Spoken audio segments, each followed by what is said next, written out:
Minister for Finance.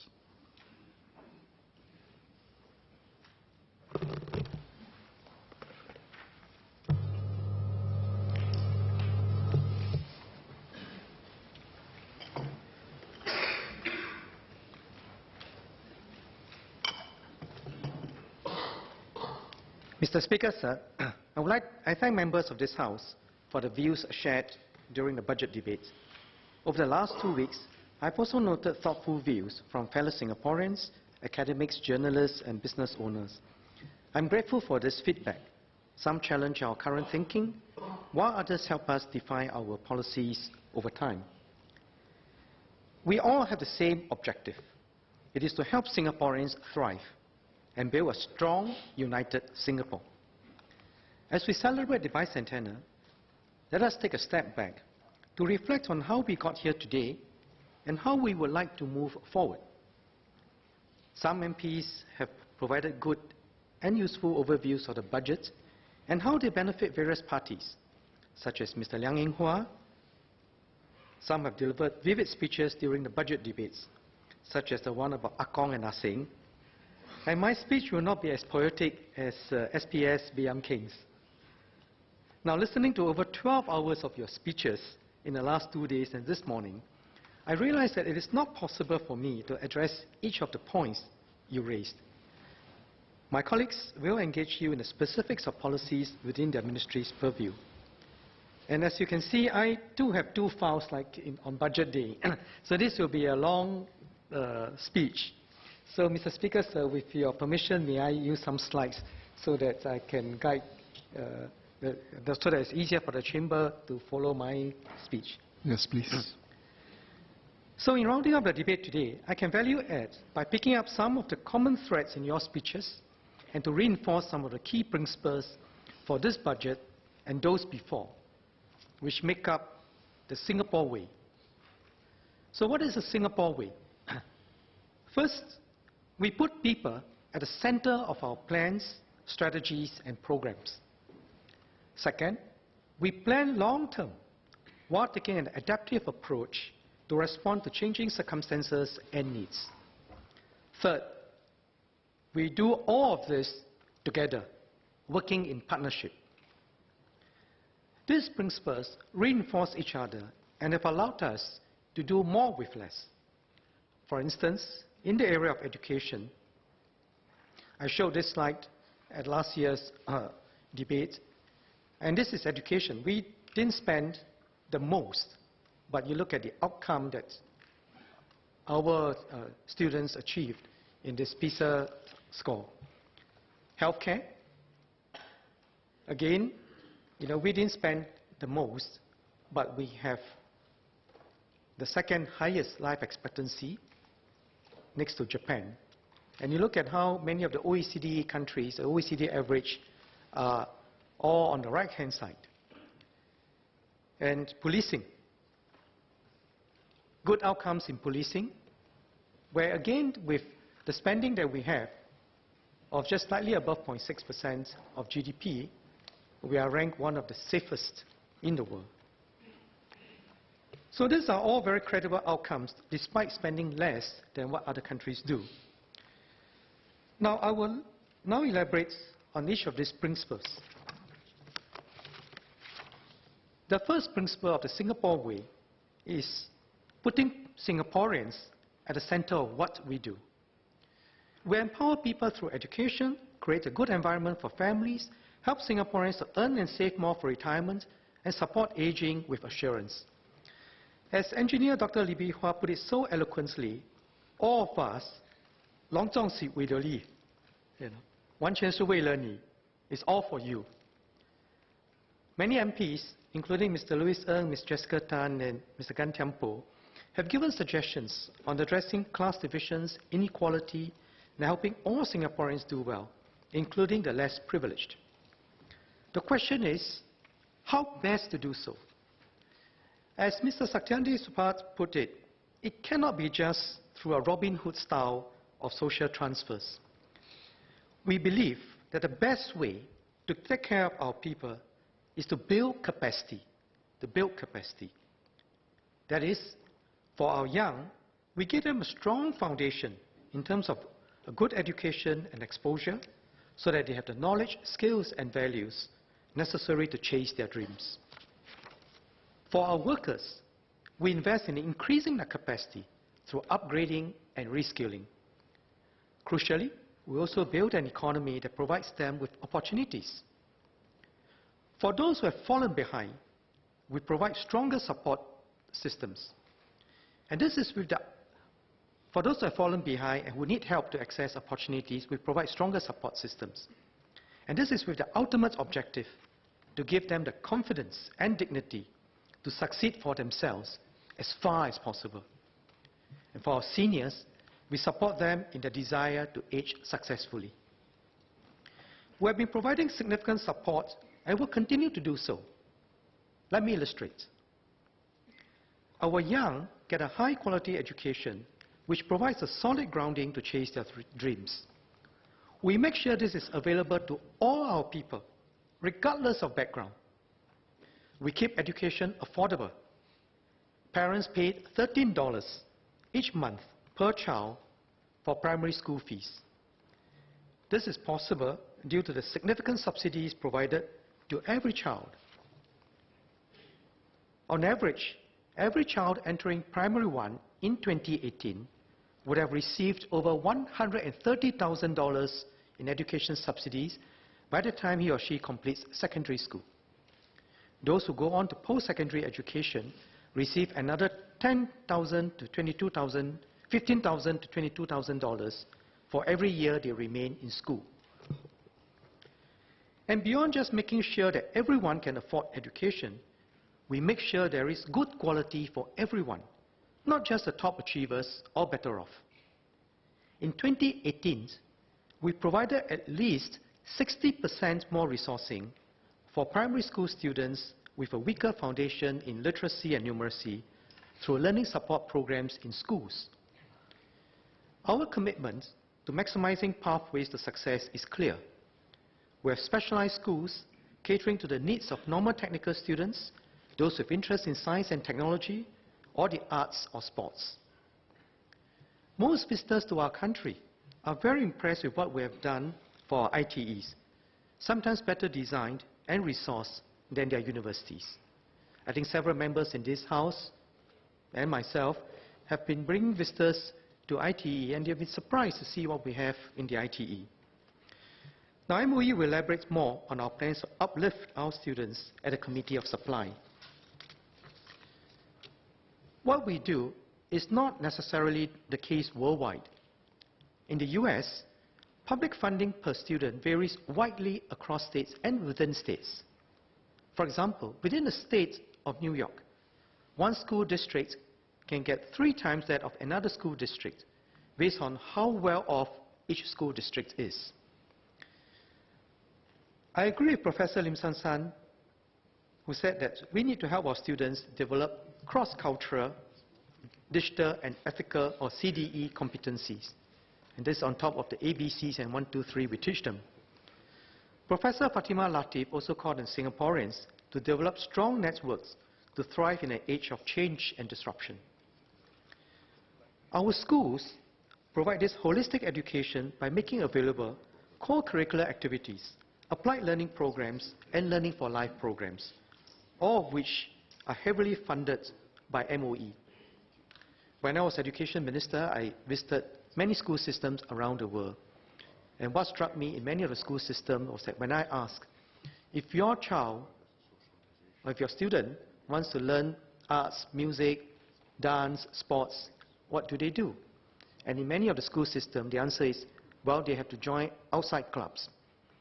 And I say, how do you pay for it? Well, we as parents pay for it.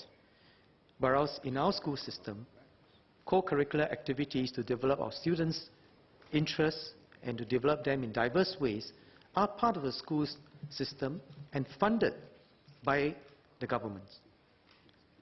And the EduSafe Awards for Achievement, Good Leadership and Service, or EAGLES, and the EduSafe Skills Awards are just some of the ways we recognize students who demonstrate excellence for achievements beyond academic.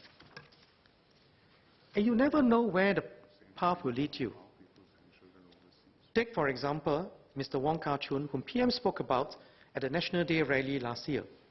He grew up in a Chinese-speaking family, but through his school band, discovered a love for Western classical music and is now the first Singaporean to conduct the New York Philharmonic Orchestra. We also support our young people to build their cross-cultural competencies. In this and the last two budgets, I set up plans that will help our tertiary students, young workers, and aspiring leaders to build friendships with people and understand our region better. These include the Global Innovation Alliance, the Leadership Development Initiative, and the Global Ready Talents Program. I was at a groundbreaking ceremony of Razer last week. I was excited that with Razer's expansion, we'll be able to have many more opportunities for young Singaporeans, both here and overseas. We will continue to do more for our young. We have been investing more in preschool to make preschool education better, more accessible and affordable, especially for the lower income. And this will help our students build a solid foundation from an even younger age. Let me move on to how we build capacity in our workers to help them pursue their career goals. I agree with NTUC Secretary General Ng Chee Meng and Mr. Seah Kian Peng that for the fourth industrial revolution, or Industry 4.0, to work for us, we need Worker 4.0 as well. Meaning we need our workers to transform and build capacity in tandem. As Mr. Desmond Chew mentioned, learning and building capacity does not stop after formal education. Learning takes place anywhere, anytime, from anyone. The workplace is a good place for our workers to learn. As Mr. Patrick Tay has mentioned, we provide support for our workers to reskill and upskill, to seize opportunities and do well for themselves. The Skills Future movement provides support for our workers to develop skills and pursue lifelong learning.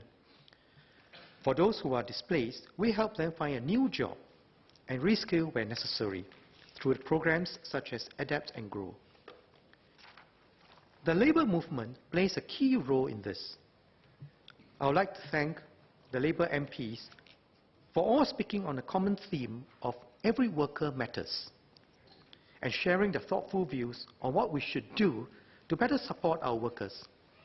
SMS Heng Chee Hao spoke on how putting workers at the heart of all we do.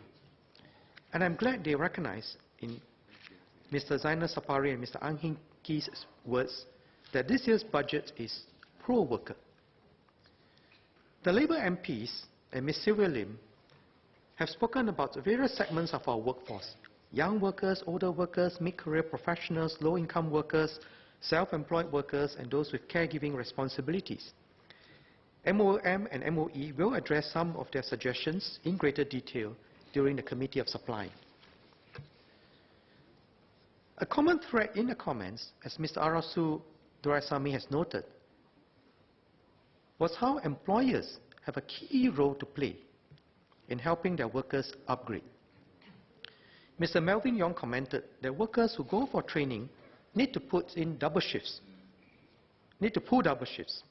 training in the day, working at night. This is not easy to do.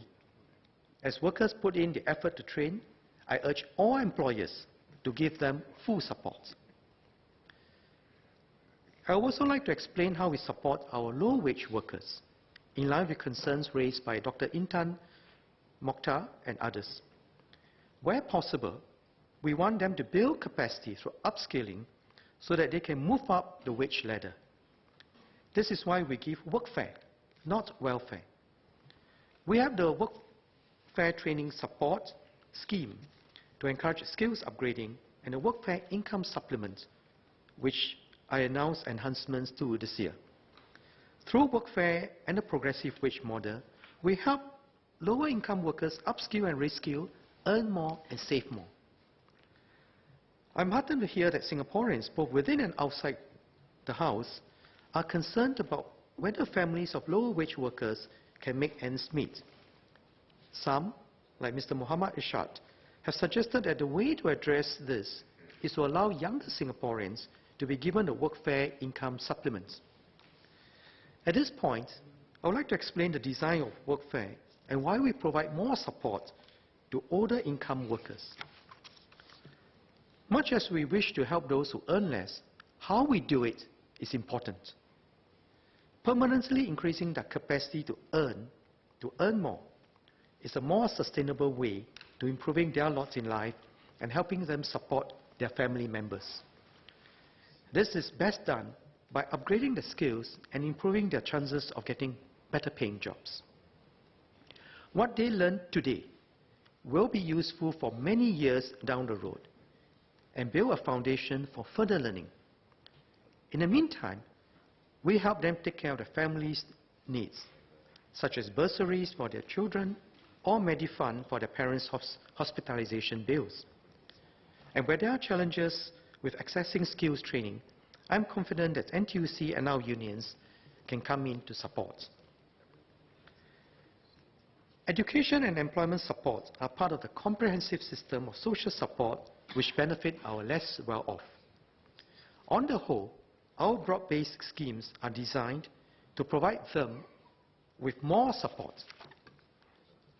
We help our workers save for retirement through the CPF, which provides a risk-free return with extra 1% interest on the first $60,000 of CPF balances.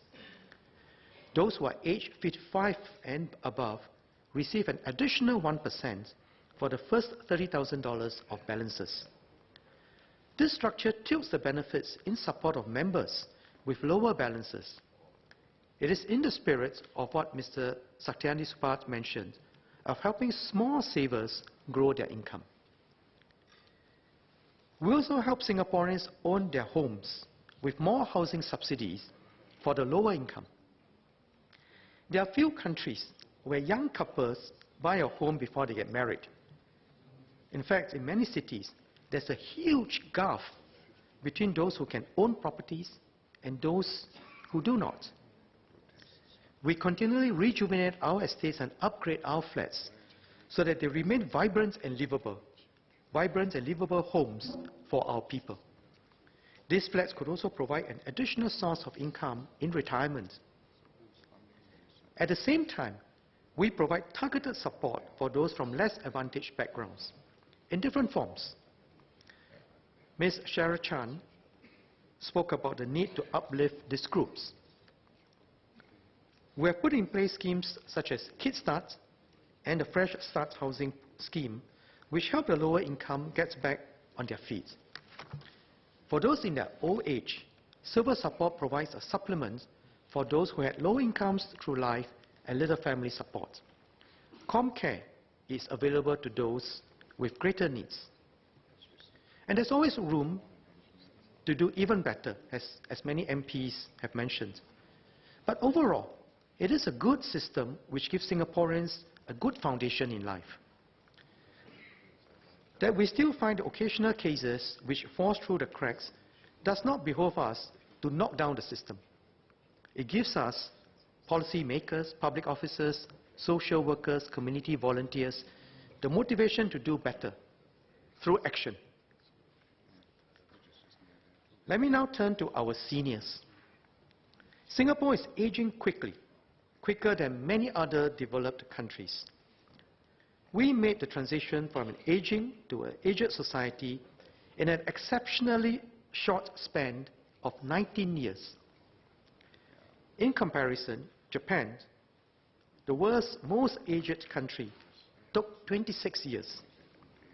Other countries like France took more than a century, 115 years, and Sweden took 85. Furthermore, by 2025, Singaporeans will become a super-aged country, with 21% of our citizen population aged 65 years and older. But this should not be viewed in a negative light. Singaporeans can redefine aging, and we're already doing so. Our 3 billion action plan for successful aging was launched in 2016, taking in feedback from thousands of Singaporeans, both young and old, on what they saw successful aging to be. Compare the title of this latest action plan with the title of the first Committee on Aging we set up in 1982, the Committee on the Problems of the Aged. Things have changed. And learning from the many seniors I've met who inspire me, let me share how they are redefining aging by staying active, staying healthy, and staying connected.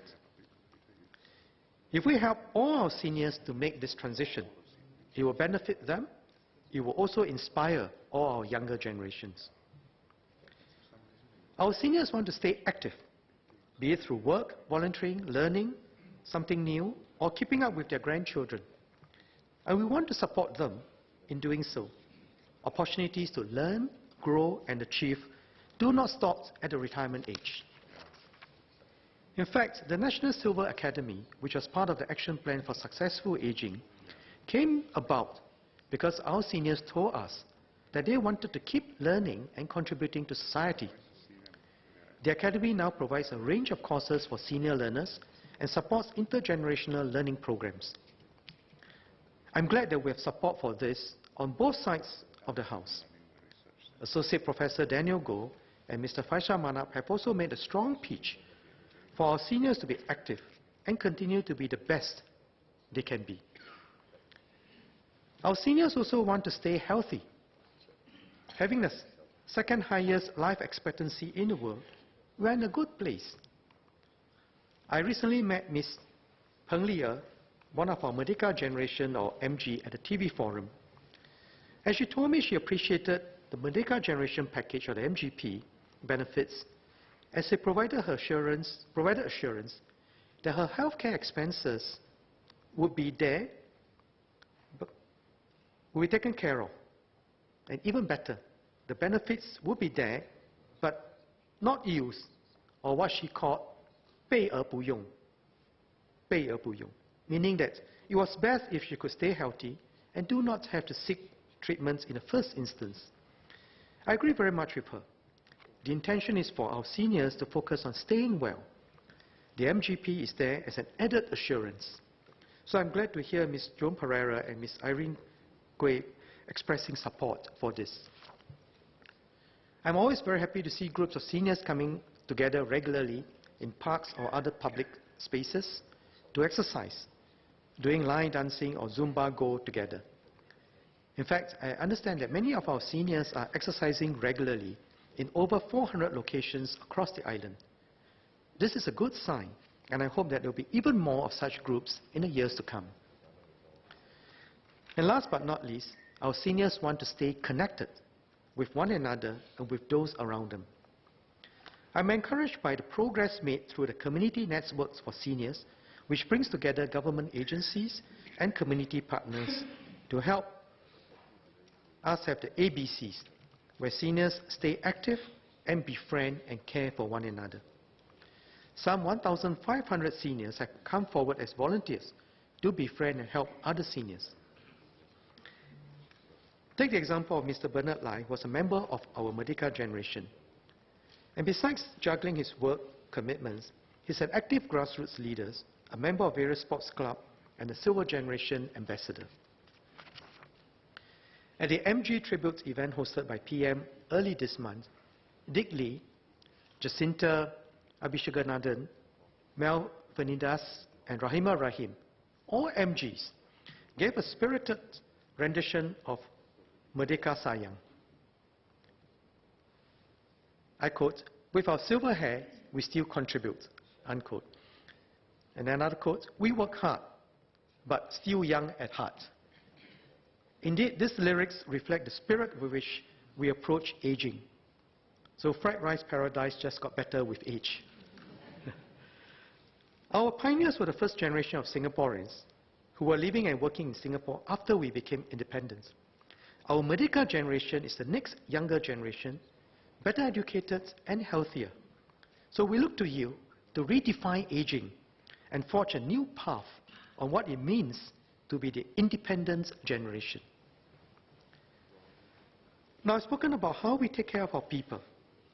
In essence, it is through building capacity in everyone, our young, working adults, seniors, to be the best that they can be. while giving those who need help even more support and help in a targeted way. Now, MPs have also brought up other important issues. Ms. Joan Pereira and Ms. Anthea Ong spoke of the importance of support for those with mental health, and this will be taken up at the MOH COS. Ms. Joan Pereira, Associate Professor Daniel Goh, and Ms. Rahayu Mazam have also spoken on how to better support women, especially those who are caregivers. As Minister Josephine Teo shared, many of our existing schemes do benefit women more. In particular, the CPF top-up in this year's bicentennial bonus will support women who did not work and therefore had low CPF savings for retirement. It is a fitting recognition of their contribution.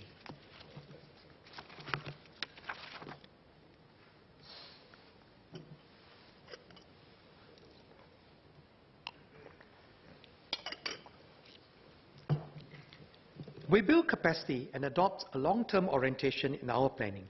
And this is a second principle of the Singapore way. We plan for the long term because we plan for Singapore to be here in the long term. We look ahead, often tapping on knowledge of experts here and overseas so that we can prepare for the future. Aging, climate change, and changing economic trends are just some of the issues that we have been preparing for.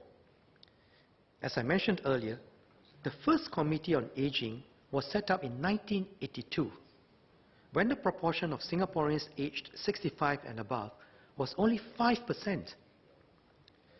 We are looking at various infrastructural plans to protect us from rising sea levels due to climate change, the effects of which are projected to hit us sometime between 2050 and 2100. Given a long-term horizon, it is difficult to project these spending needs now. Nonetheless, we are planning early, seeing what we can do, and we'll work out the resourcing accordingly.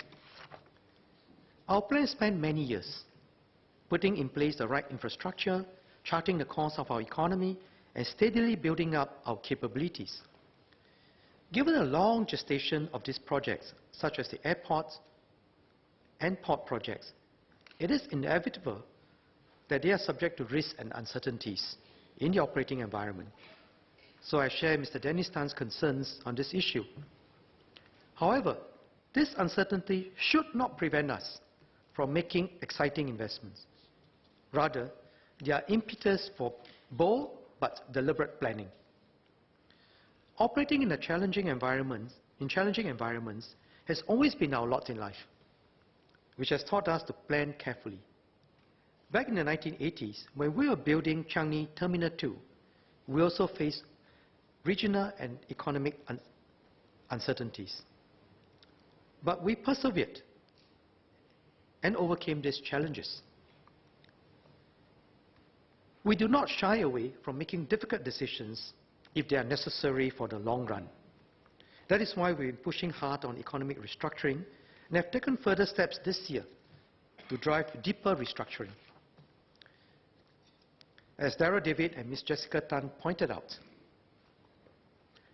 there are significant shifts in the global economy, which means that we will be stuck if we stick to business as usual. We are fortunate to be in Asia, where the growth is. However, the rapid growth of Asian economies will result in shifting comparative and competitive advantages in the region, which we will need to adapt in order to benefit from this growth. Supply chains are shifting. This is driven by new technologies, the shift of global demand to emerging markets, and the consolidation of supply chains within manufacturing powerhouses in the region. At the same time, global value chains are becoming more knowledge-intensive, with research and development, software, design, and other intangibles forming a greater share of value created. Now, we are well placed to ride on these changes.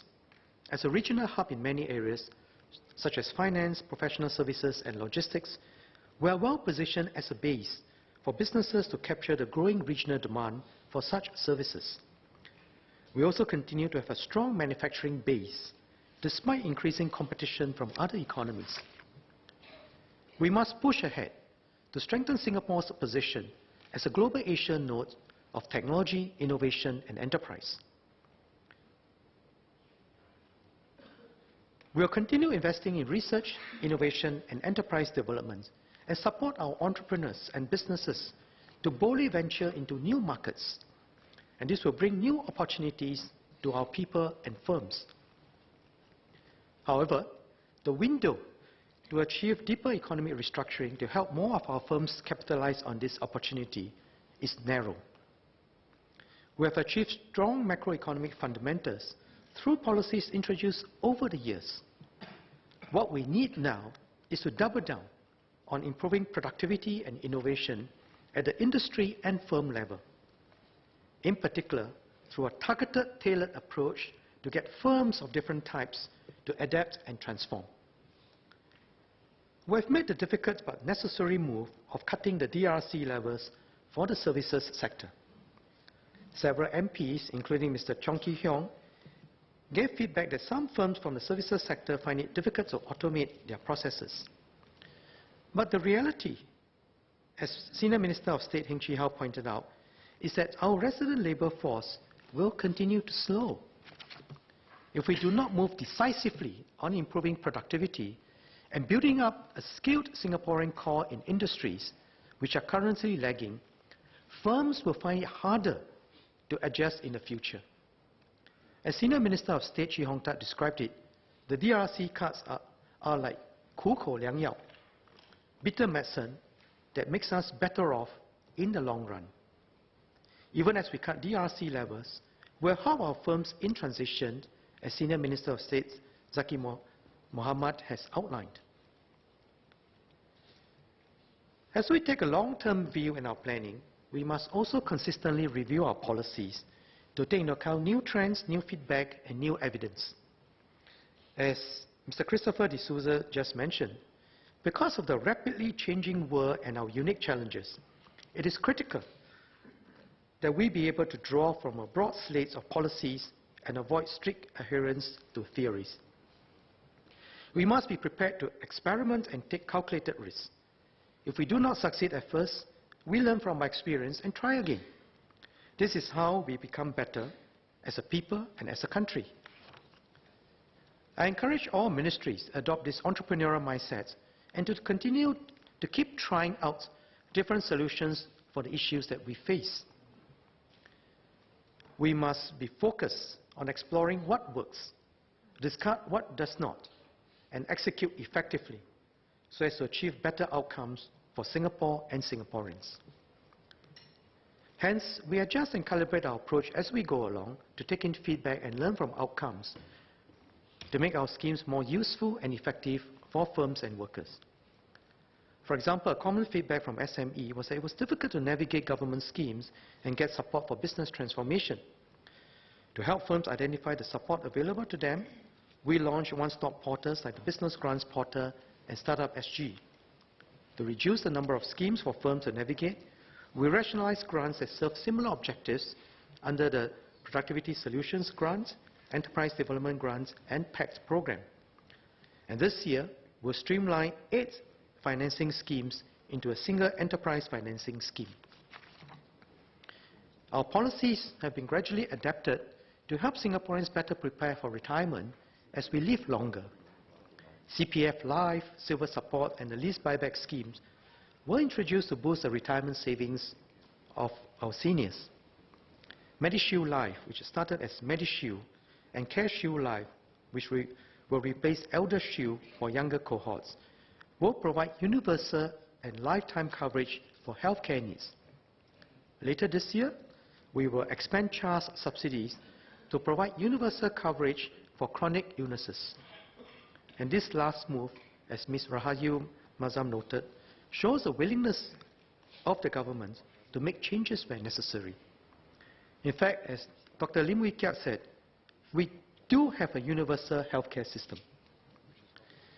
As a pre-funding scheme, MediSave too has to evolve as medical technology advances, as more options become available, and as the population ages.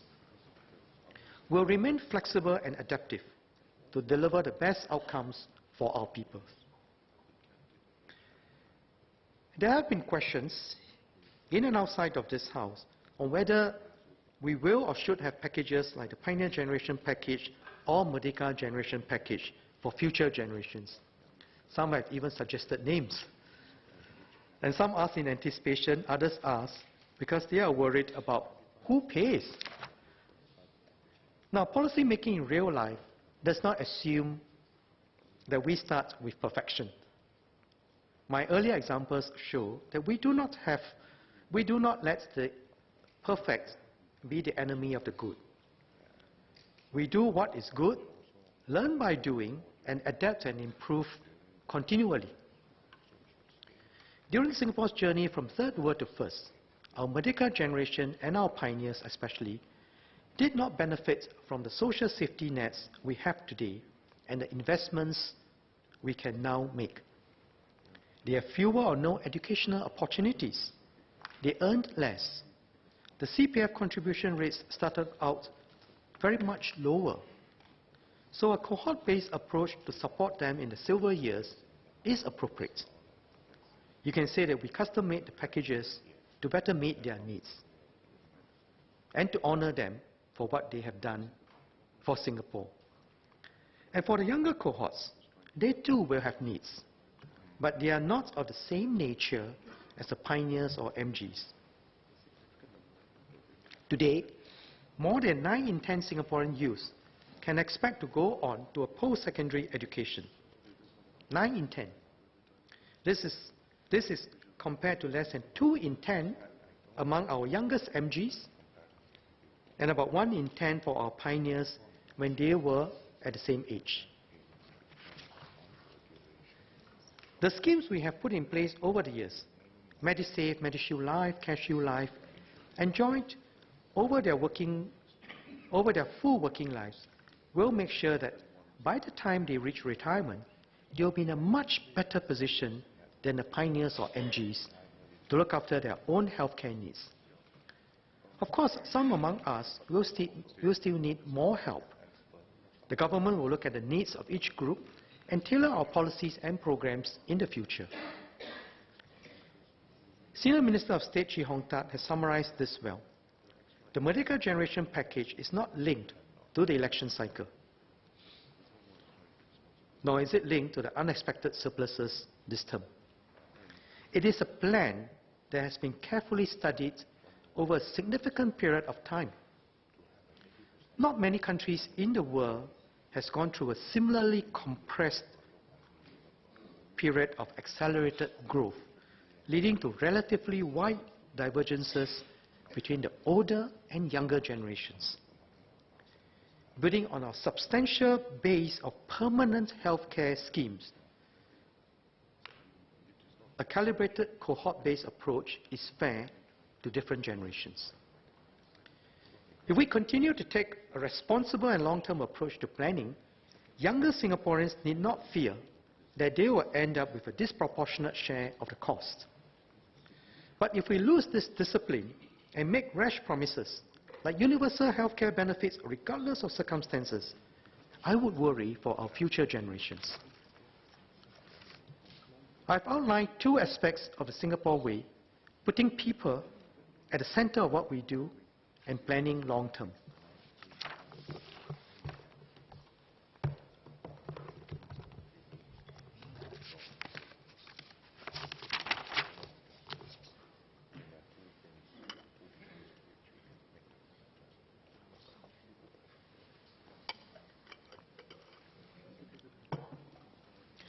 The third principle of the Singapore way that I would like to highlight is partnership. We have consistently been advocating this partnership for years. As Mr. Murali-Pillay pointed out, this is not just this budget, but also past budgets, which had partnership as a key element. In Budget 2016, our theme was Partnering for the Future. In 2017, it was Moving Forward Together. And in 2018, it was Together, a Better Future. Previous finance ministers have had different ways of titling their budget speeches, but partnerships, working together, has always been key to our policies. As Professor Fatima Latif put it, partnerships to prosper involves partnerships at all levels, globally, regionally, and in Singapore, in our businesses and in the community.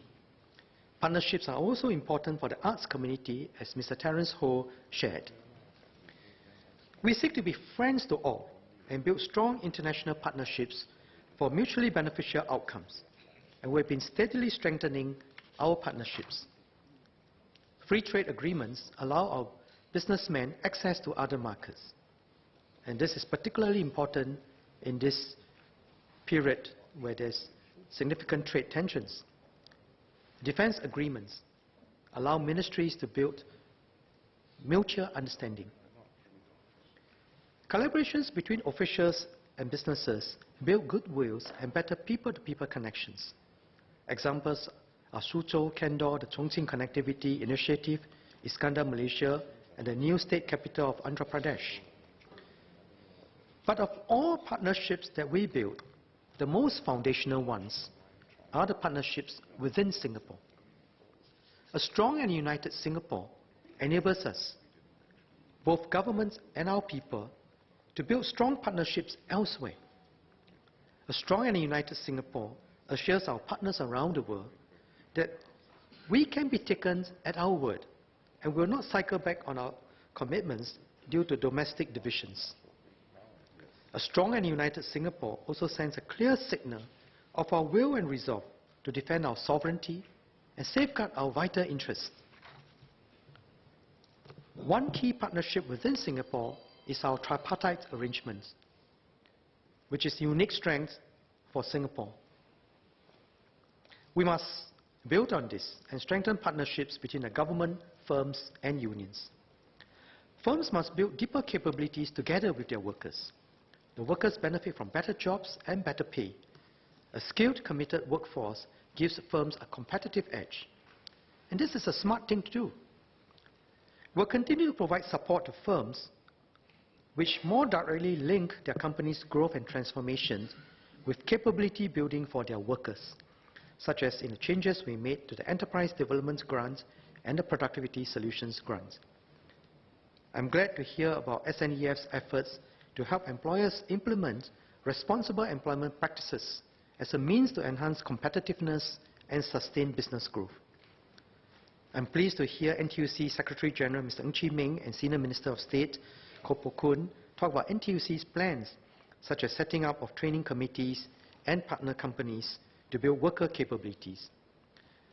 Our unions are not just into advocacy. Our unions take concrete and meaningful action, which makes a difference to our firms and workers. And we will continue to support our union in this effort. Now, one example of how tripartite partnerships can lead to positive outcomes is PSA. When I visited PSA earlier this month, on the first day of Chinese New Year, together with Senior Minister of State Koh Poh Koon, I was glad to see them adopting new technologies, such as the automated crane system. PSA has reskilled and upskilled over 1,300 workers who transitioned from city terminus to use the new technology at the Pasir Panjang terminus over the past few years. PSA has worked closely with the Singapore Port Workers Union and Port Officers Union in engaging and facilitating the change for the large pool of staff involved in this transition. Some of the crane operators I met had worked with PSA for over 20 years and commented that the changes led to better working conditions as they could work from remote air-conditioned office rather than in the crane cabin high on top of the crane, as you can see from this visual. Another example is ST Engineering's aerospace sector, which I visited earlier this week. To ride on the wave of Industry 4.0, ST Engineering has been investing in smart maintenance, repair and operations initiatives at its hangars to adopt data analytics, additive manufacturing and automation. I was encouraged to hear that its Union Management Training Council worked closely with NTUC Learning Hub to customize the Skills Future digital workplace course for her workers, to familiarize her workers with digital technologies, new work processes and automation. Over 200 staff attended the course in 2018, with another 600 staff expected to attend the course in 2019. So I'm glad to see ST Engineering building enterprise capabilities and deepening worker skill sets in tandem. Now, this is a type of positive outcomes for workers, businesses, and the government, which we all strive to achieve. Our trade associations and chambers, as representatives of firms, have an important role to play in this effort. So I'm glad to see more stepping up over the past few years. For example, through its networks with the global water community, the Singapore Water Association introduced Imagine H2O, a leading water innovation accelerator in San Francisco, to local industry players. And this led to exchanges of ideas on commercializing innovative water technologies between our firms and Imagine H2O's startups. This association is also working with ESG to immerse Imagine H2Os into the local water ecosystem. As an outcome from this exchange, Imagine H2O has assessed Singapore to be a strategic location to set up its presence for the Asian market, and is in the midst of establishing presence here. I was glad to hear Mr. Douglas Fu's affirmation that the trade associations and chambers remain committed to enhancing the business community's capabilities and collaborating with member firms, the government, and the labour movement. And I support his call, I quote, TACs to further break down individual walls and work with one another to accelerate our common national interest, unquote. The enhancements to LEAD, which I announced this budget, will further strengthen the role that TACs play. We invest in building an environment to help firms with capabilities thrive through steady investments in R&D and strengthening economic linkages to the region. This builds on our comparative advantages to help us as an economy to excel. To do so in a way which works for each sector, we bring relevant stakeholders together to drive transformation through ITMs and ITM cluster strategies. We also take an enterprise-centric approach, which focuses on issues faced by firms at each stage of growth. This tailored and targeted approach allows our economic schemes to yield better results. For firms which are ready to scale up and compete on a global scale, we provide more customized support. This is to help them identify and overcome the unique challenges they face and scale their businesses quickly. I announced the Scale Up SG program and the Pilot's Innovation Agents program this budget, which will help in this area. Mr. Liang Yinghua asked if the customized approach of the Scale Up SG program meant that the government is picking winners. This is not the case. The customized support that we provide is available to companies that show ambition and are willing to take the effort to transform themselves to scale up quickly. This support comes on top of many schemes which are accessible to firms, small and micro. For example, schemes which help firms adopt digital technology solutions, such as Start Digital Pack under SMEs Go Digital, and where there are market gaps, we provide support, such as through the Enterprise Financing Scheme, to provide financing for younger and smaller firms.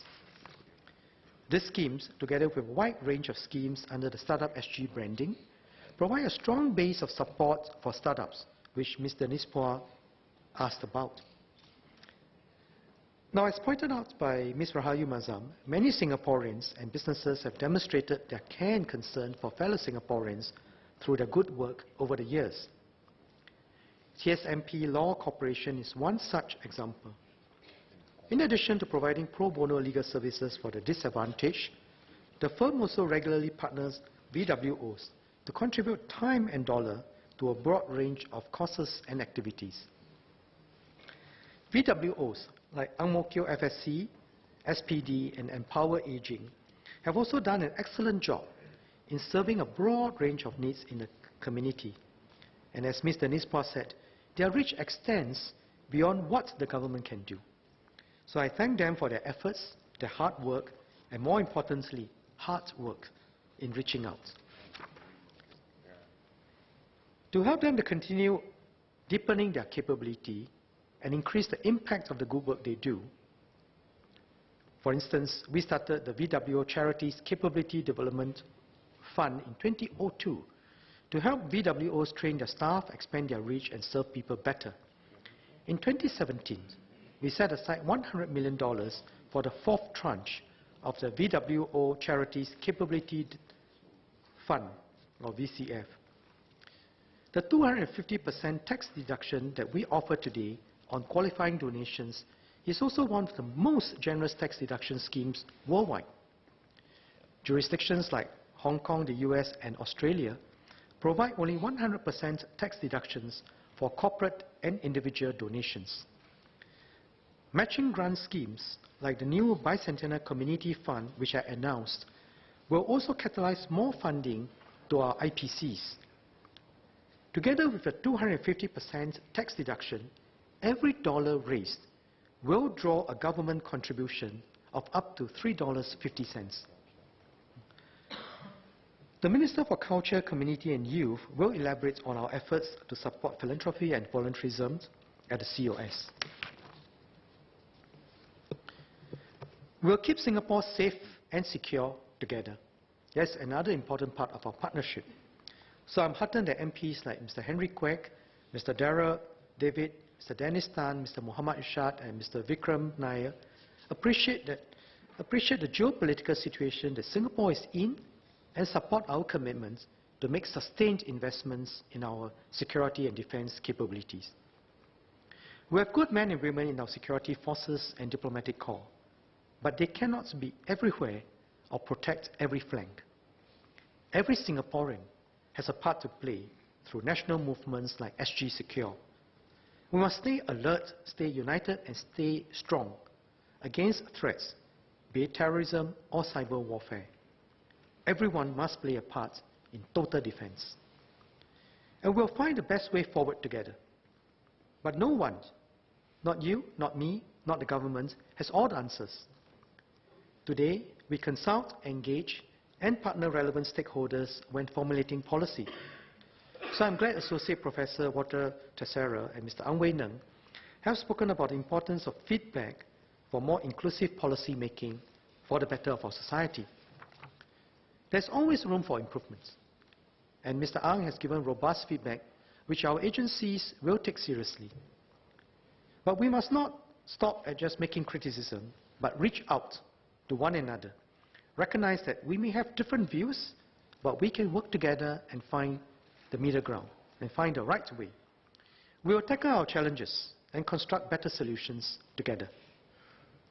And as Mr. Chris D'Souza has just reminded us, our political dialogues must not degenerate into political brinksmanship, as we are seeing in many developed countries.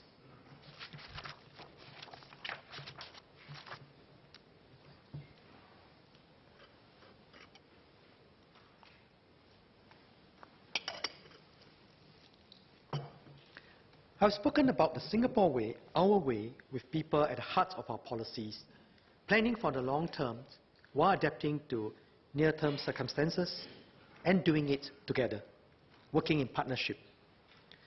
Our budget reflects these principles, not just in the way we spend, as I had explained, but also in the way we fund our spending. Many MPs in this House has called for more M&Ms. Not the sweet chocolate candy, but more and more. I too like M&M, but our resources are finite, but our needs are growing and diverse. To square the circle, we need to use the right tools for the right needs with these principles in mind. And we need all of these tools to balance our budgets in the medium term. So let me talk about each of them in turn. First, taxes. As individuals, we can all accept that we should pay for what we use. Similarly, each generation should pay for their own needs. We debated this at last year's budget, and I'm glad that many of you agreed with this. Nevertheless, there have been some reservations raised over the approach and timing of our plans to raise taxes going forward. Ms. Bhumiha urged the government to postpone the GST hike for as long as possible. She suggested that the funds that we've set aside for this term for various future expenditures like the MGP and the use of borrowing for future infrastructure expenditures could provide sufficient fiscal space to postpone the GST increase. I appreciate Ms. Bhu's suggestion to delay this, and let me assure her and members of this House that the decision to raise GST was not made lightly. As a government, it is our responsibility to anticipate and plan ahead for future needs. While doing so, we also need to distinguish between one-off factors and underlying structural increases. The GST increase is needed to support structural increases in healthcare spending, among other important needs like preschool education and security. Such healthcare spending is of a completely different scale and nature from the cohort-based package set aside for the Merdeka generation or the Pioneer generation. As mentioned earlier, the government has systematically laid the foundation of a broad-based healthcare system that supports not only seniors, but all Singaporeans, regardless of their age and income. We now provide significant subsidies in all care settings, up to 80% in our public hospitals, and for long-term care services, up to 70% for specialist outpatient services, and up to 75% for polyclinics. MOH expects to spend $6.1 billion in 2019 alone. $6.1 billion in 2019 alone to subsidize patient bills through existing permanent schemes that all Singaporeans enjoy. This does not even include spending to enhance our healthcare facilities and to research more effective treatments. Now, as our population ages, spending on permanent healthcare schemes and other parts of the healthcare system will continue to increase structurally. Funding this requires a structural increase in our operating revenues. In other words, the base of our healthcare spending is rising, and over and above this rising base, we have special packages set aside for our pioneers and Merdeka generations. Every aging society faces similar structural spending pressures. A recent OECD paper highlighted in the median OECD country, public healthcare expenditure is projected to increase by almost 5 percentage points of GDP between 2018 and 2060. 5 percentage points. The OECD's recommended approach is no different from ours. To address a growing fiscal burden from higher healthcare spending and demographic change, without further ballooning of public debt, there is a need for these governments to raise primary revenues. The median OECD government is estimated to require additional revenues of 6.5 percentage points of GDP by 2060. 6.5 percentage points. Now, what does 6.5 percentage points of GDP mean?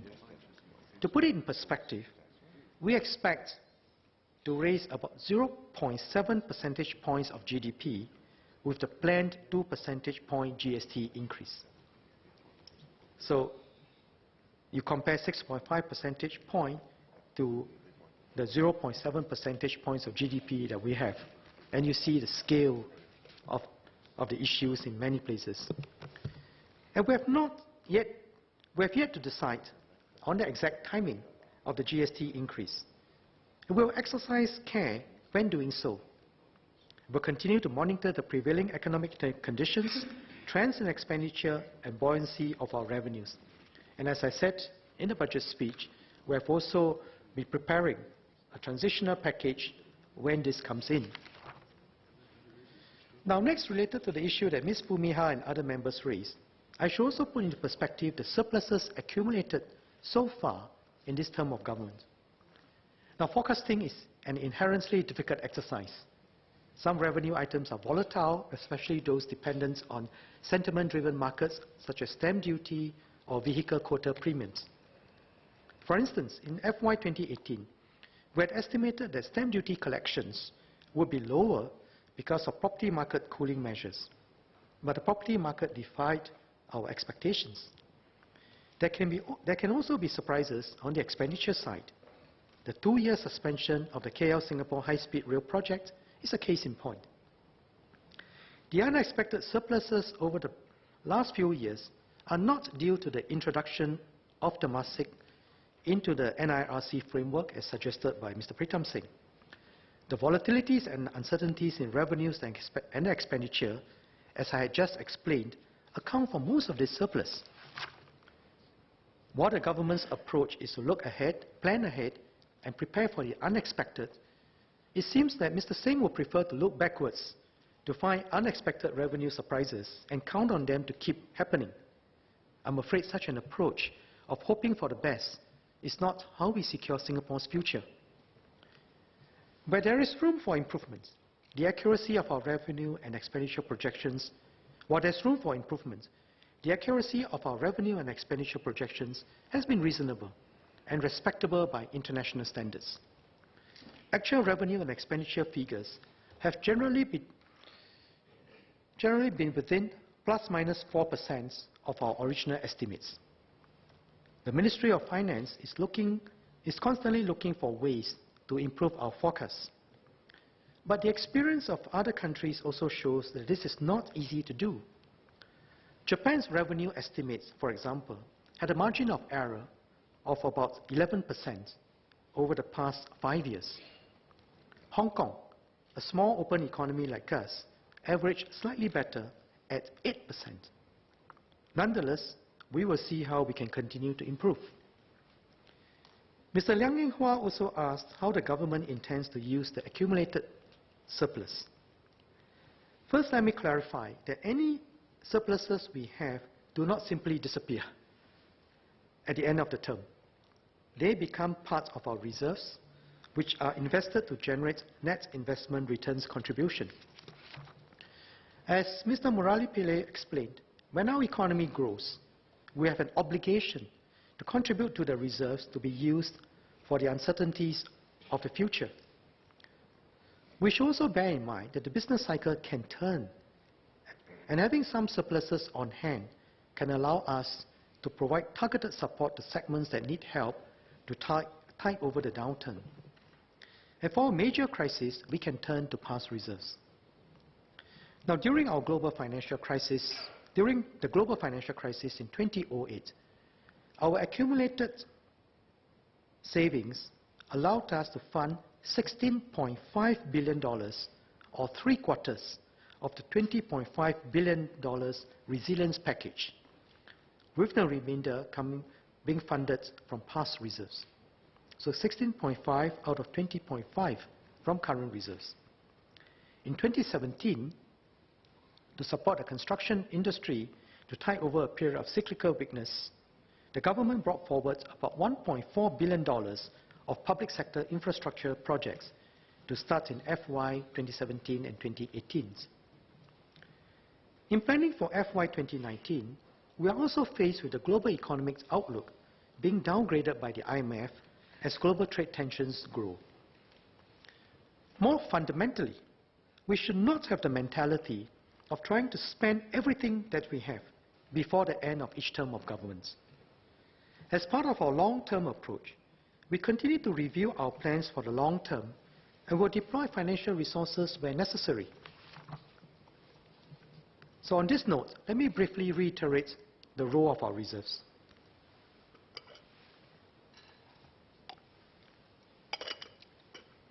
Today, the net investment returns contributions, or NIRC, is already the single largest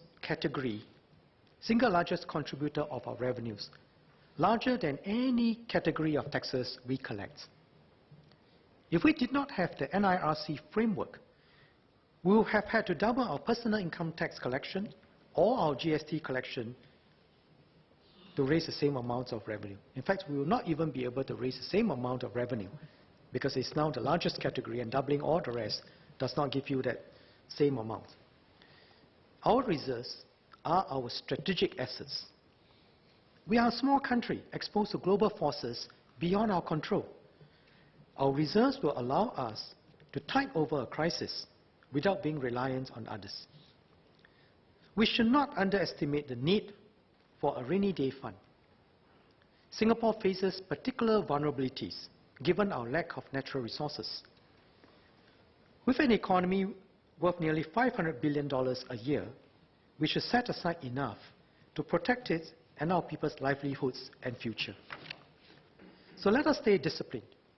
Today, we take up to 50% of the expected returns for spending and plow back at least 50% to grow the principal and generate more returns.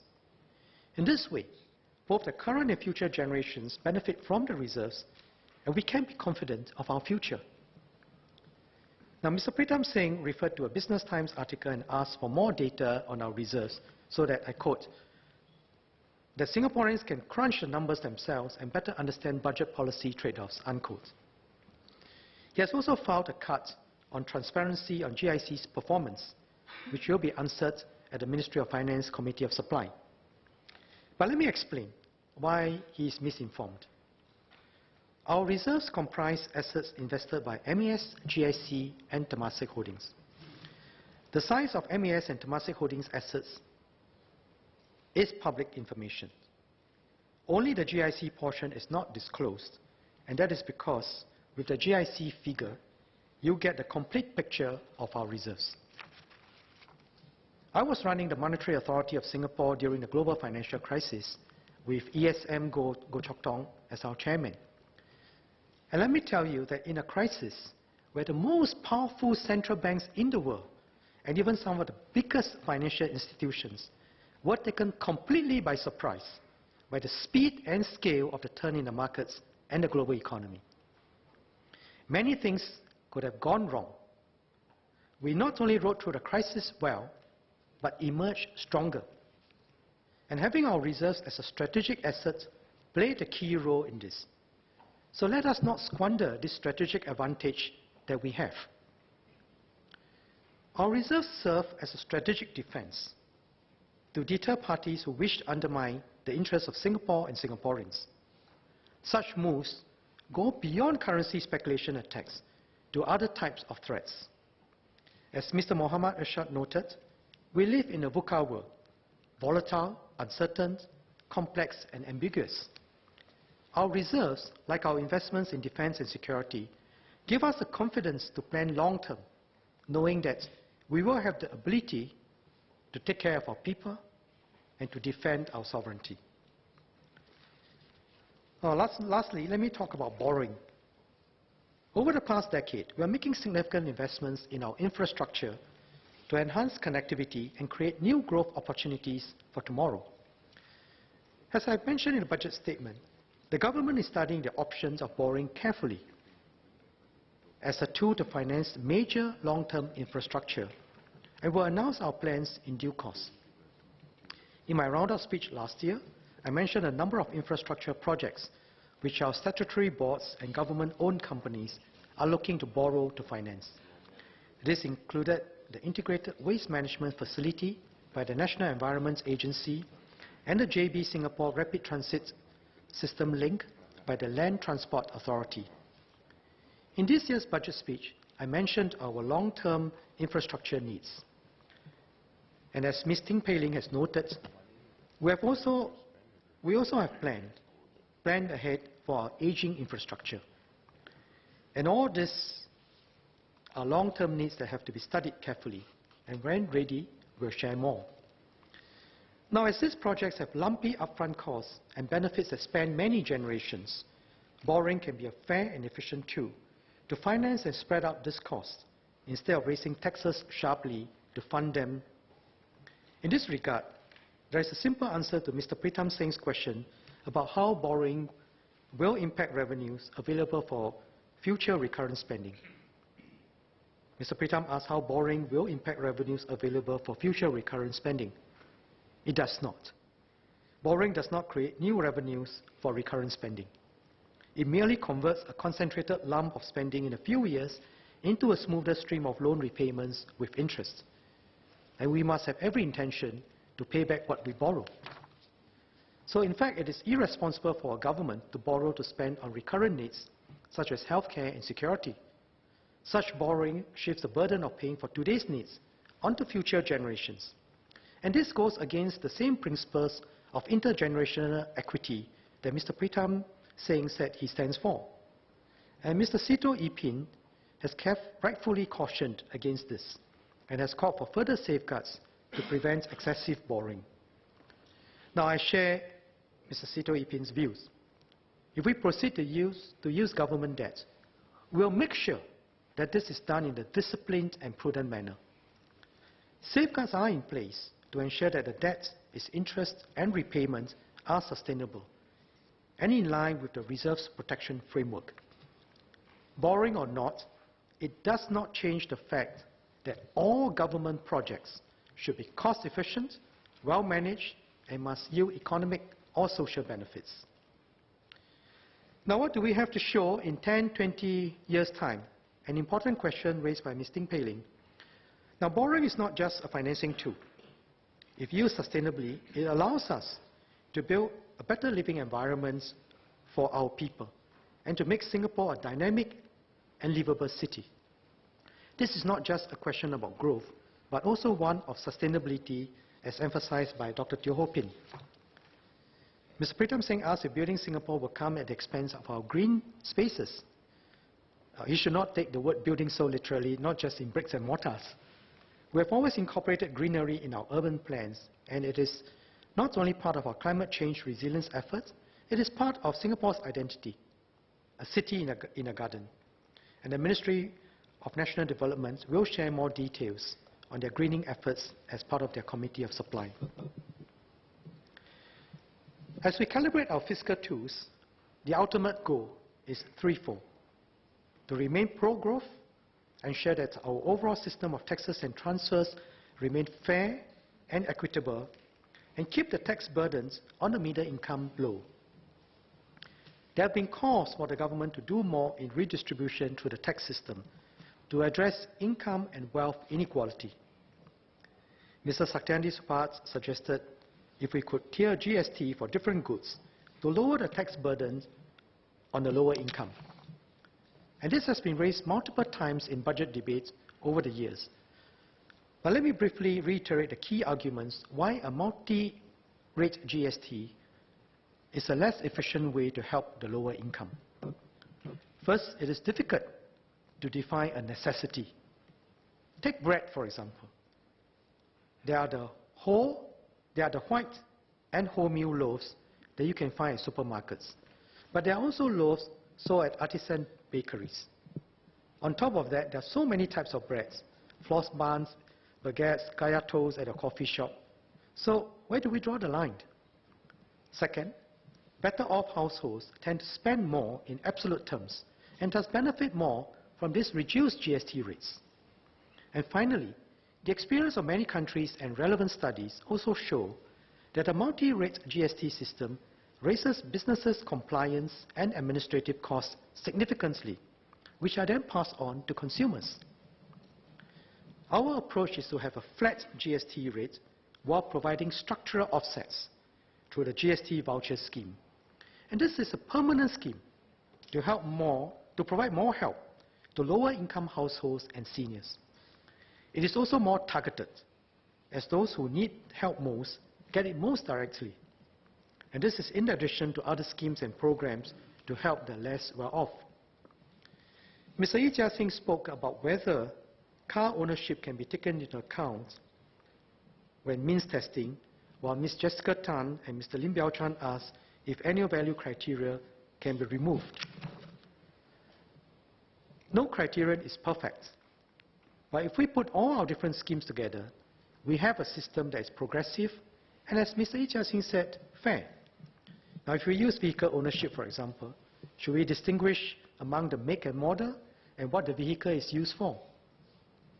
The government will continue to regularly review the eligibility criteria to ensure that our schemes benefit the intended groups while being practical to implement. For those who have specific needs, the best approach is to appeal to the relevant authorities, which will consider each appeal based on its own merits. Ms. Shara Chan has argued for a number of other measures to address growing wealth inequality, such as the introduction of a net wealth tax or an inheritance tax. And I spoke briefly about this during the budget debates last year. There are many types of wealth taxes. What works best depends on a country's overall tax system and broader economic and social circumstances. Our approach has been to tax fixed assets, which, as the name suggests, are fixed and less mobile. Indeed, a large portion of Singapore's household wealth is held in the form of housing assets. We have two types of taxes on property: stamp duty and property tax. We've been making them more progressive over the years. Owner-occupied properties enjoy a concessionary property tax rate, with the rate being higher for higher-end homes. The property tax rates are also higher for non-owner occupied residential properties, such as those left vacant or rented out. In last year's budget, I introduced a new tier for the buyer's stamp duty for the value of properties in excess of $1 million. We'll continue to monitor developments in this space. At this point, let me address the concerns arising from the increase in diesel tax. Mr. Dennis Tan acknowledged that the increase in diesel tax makes our environment more resilient, but asked if this is worth the price of potentially higher business costs. We must go beyond framing this as a simple trade-off to a broader understanding of the longer-term approach we are taking to address the increasingly urgent issues of vehicular emissions. Diesel exhaust contains substantial amounts of particulate matters and nitrogen oxides, which are associated with an increased risk of lung cancer and respiratory infection. Let me reread that. Diesel exhaust contains a substantial amounts of particulate matter and nitrogen oxides, which are associated with an increased risk of lung cancer and respiratory infections. The long-term impact of excessive diesel use on the health of our family and children is significant. It is thus necessary to use a price signal to nudge diesel users towards cleaner and more sustainable alternatives. Diesel tax is only one part of a larger roadmap to discourage diesel consumption. In 2013, we introduced the Early Turnover Scheme, which has helped more than 40,000 commercial goods vehicles switch to cleaner and more fuel-efficient diesel vehicles. In 2018, we introduced the Vehicular Emission Scheme to further incentivize the purchase of cleaner vehicles and discourage the purchase of polluting vehicles. It is encouraging to note that there were no new diesel taxis registered in 2018. No new diesel taxis in 2018. The number of diesel taxis has also decreased by more than 30%, from 23,700 in 2016 to 15,100 in 2018, as taxi companies switch to electric and electric hybrid taxis. Mr. Gan Thiam Poh suggested exempting vehicles and machinery from diesel tax if there are currently no non-diesel alternatives. But this works against what we are trying to do. The increase in diesel tax will help nudge businesses which are heavy diesel users towards greater efficiency. For example, companies can consider adopting consolidated logistics and use better routing applications to optimize their deliveries. In the interim, we have provided a transitionary offset package to cushion the cost impacts till 2022 as businesses adapt to reduce their diesel consumption. Mr. Ang Hin Kee, Engineer Dr. Lee Bee Hua spoke about the impact of diesel duty on taxi drivers. We recognize the cost impacts faced by taxi drivers. As Senior Parliamentary Secretary B.M. King said, all taxi companies have pledged to step forward to pass the entire savings from the special tax reductions to their drivers. There are also incentives being offered to encourage taxi drivers to switch to petrol hybrid taxis as we strive for lower emissions.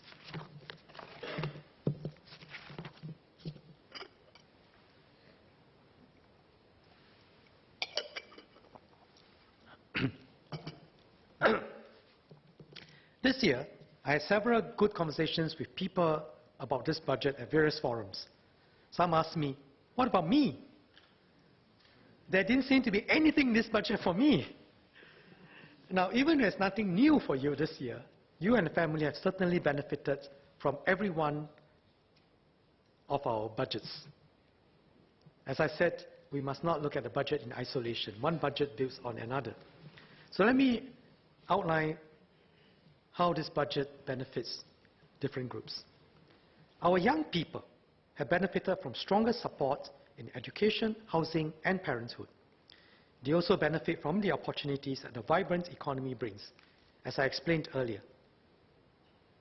We provide up to $80,000 in grants for new BTO flats and $120,000 for resale flats, and invest even more later when the estates undergo upgrading. Parents can receive a maximum of between $18,000 to $32,000 in marriage and parenthood benefits for each eligible child, on top of paid maternity and paternity leave, tax reliefs, and preschool subsidies. Our middle-income families, especially those feeling sandwiched, supporting retiree parents and school-going children, would benefit from many schemes. For example, their children receive significant education subsidies. Without these subsidies, families would have to pay more than 60 times the current fees for their children in school. Without these subsidies, families would have to pay more than 60 times the current fees for their children in school. University fees would also be 4 times what Singaporean students currently pay. And this is for a world-class education. The Pioneer and Merdeka generation packages ease healthcare costs for their parents, and in so doing, help with their family's overall expenses. And this year, many will receive a number of top-ups, such as their children's EduSave or post-secondary education accounts, and their parents' CPF. And all who pay income tax will receive a rebate.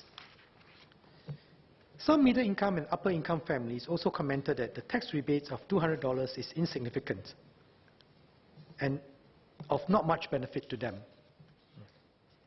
But we must not forget that overall, income taxes are kept low so that they can keep a large part of what they earn. This year, as Mr. Ong Teng Koon mentioned, one of the key things that help with keeping expenses manageable. I should share a story of a recent encounter with a Singaporean who came back from a very developed country. And he told me, he said, Mr. Heng, I'm very happy to be back in Singapore because first I'm very happy to be back with my parents and family. But I'm also very happy that I got a 32% pay rise. I said, wow, your new employer has been most generous. He said, no. My employer who sends me back from the headquarters kept my salary, the same salary. But when I added up all the taxes that I paid in that country, at the city level, at the state level, at the federal level, it added up to 32% of my pay. So I thought that was a very powerful story. And you can look up the tax rates of many of the countries that have extremely generous welfare system. But as some of you shared, the moment you take your paycheck, more than half is gone. And so let us not forget this point. As Ms. Sarah Chan put it, we must not see the budget as simply a bag of benefits that serve some people in one year or the other. It is our strategic financial plan for the future. And because we take a long-term approach, we cannot see each year's budget in isolation. Our budget builds on the foundation of earlier budgets. We have a multi-year plan which tackles the priorities as systematically as we can. We plan ahead by setting out the strategy for mitigating and adapting the impacts of climate change. We look at the needs of different groups of people as needs evolve and grow. And we invest in growing our economy and in our people so that we have resources to do more for our people and their children and our children later. So I'm glad that many MPs have asked the questions, what is in it for us, Singapore, for Singapore? What is in it for us, for Singapore? Rather than what is in it for me. Budget 2019 and our previous budgets are to build a better Singapore for all of us. All of us benefit from a Singapore which is strong and united, with a strong defense to protect our way of life, a clean and green environment, a livable city and enduring home, a vibrant economy where opportunities abound, and a strong community where no one is left behind. My colleagues will share more on what the government will be doing along these lines during the Committee of Supply. As Professor Yaacob Ibrahim, Mr. Darrell David, and Ms. Cheng Li Hui have mentioned, our bicentennial is an opportune time for us to reflect on how we have come so far, on what we have built together, and what more we can do as individuals and in our organizations to strengthen our society. I look forward to our VWOs, clan associations, and religious groups continuing to step forward, regardless of race, language, or religion, to uplift the disadvantaged amongst us. I look forward to more people, academics, professionals, and indeed all citizens, providing constructive suggestions on how best to tackle critical issues confronting Singapore, and as Mr. Chris De Souza mentioned, on strengthening our social compact. The bicentennial is also a good time to reflect on what being an independent, sovereign nation-state means. It means fiercely protecting the precious freedoms that we have to chart our own destiny, even as our relationships with our neighbors and the world change. It means appreciating that we have our own unique way of solving our problems, the Singapore way, and indeed not to be pressured to conform to theories which sound fashionable but do not work for us. It means committing to give our best, building on what past generations have done. Together, we can advance and make this little red dot shine even more brightly. So let us work together to build a strong and united Singapore.